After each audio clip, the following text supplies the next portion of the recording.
త్రిపులారు రోడ్లకి భూసేకరణ, ఇవాళ సంగారెడ్డిలో ఫార్మా కంపెనీలకి రోడ్లకి అభివృద్ధి పనుల పేరు మీద తీసుకునేటువంటివి, మూసీ నది లాంటి నదులు ప్రక్షాళన చేయడానికి తీసుకునేటువంటి భూసేకరణ, లేకపోతే ఇండ్ల సేకరణ, ఇప్పటికే లగచర్లకు సంబంధించినటువంటి అంశము స్వయంగా ముఖ్యమంత్రి రేవంత్ రెడ్డి గారి అసెంబ్లీలో జరుగుతున్నటువంటి గందరగోళం మనం చూస్తున్నాం. దాన్ని కప్పిపుచ్చుకునేందుకు కాంగ్రెస్ పార్టీ ప్రభుత్వము చాలా తీవ్రంగా ప్రయాణిస్తున్నది.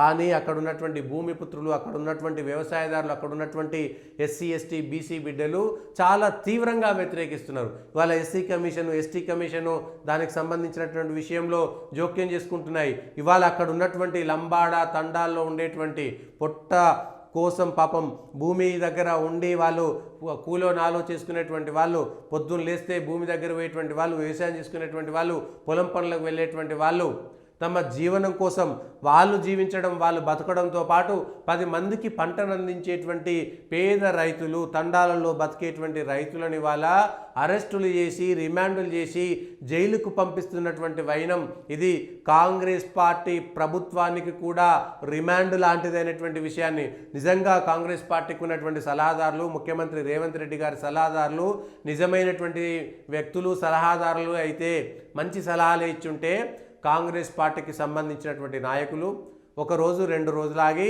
అక్కడ ఉన్నటువంటి వాళ్ళ దగ్గరికి వెళ్ళి అదే రైతుల చేత ఒప్పించి, అదే రైతులు సంతోషంగా మాకు రాసిస్తున్నారనేటువంటి విధంగా రాపిచ్చి, ఇగో ఇదంతా టీఆర్ఎస్ బీజేపీ చేసినటువంటి కుట్ర, కానీ వాళ్ళ చేతిలో లేదు, వాళ్ళ మనసును బాగా ఇబ్బంది పెట్టిరు, వాళ్ళని రెచ్చగొట్టిరు, కానీ వాళ్ళకి అట్లా లేదని కాంగ్రెస్ ఎమ్మెల్యేలు, నాయకులు, మంత్రులు, ముఖ్యమంత్రి పోయి వాళ్ళందరి చేత ఒప్పించి వాళ్ళ చేత భూములు సేకరించి ఉంటే శభాష్ అని కాంగ్రెస్ పార్టీని అనేటువంటి పరిస్థితి వచ్చేది, కాంగ్రెస్ సర్కార్ను శభాష్ అనేటువంటి పరిస్థితి వచ్చేది.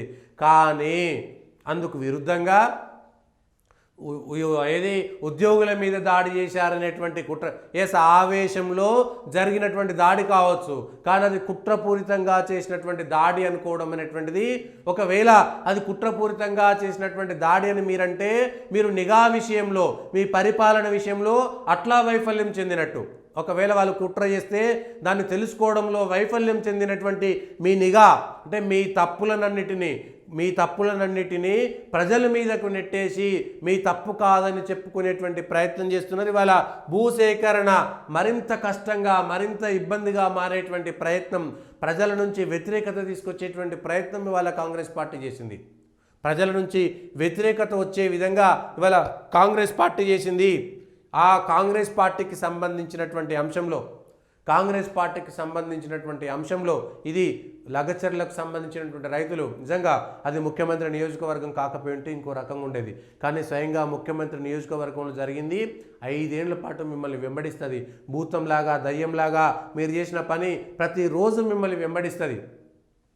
వాళ్ళు ఇవాళ మరిచిపోతారు, వాళ్ళు ఇవాళ మిమ్మల్ని పట్టించుకోరు, రేపు పొద్దుగాల ఇంకో సమస్య రాగానే మరిచిపోతారు అనుకోవడం మాత్రం భ్రమ.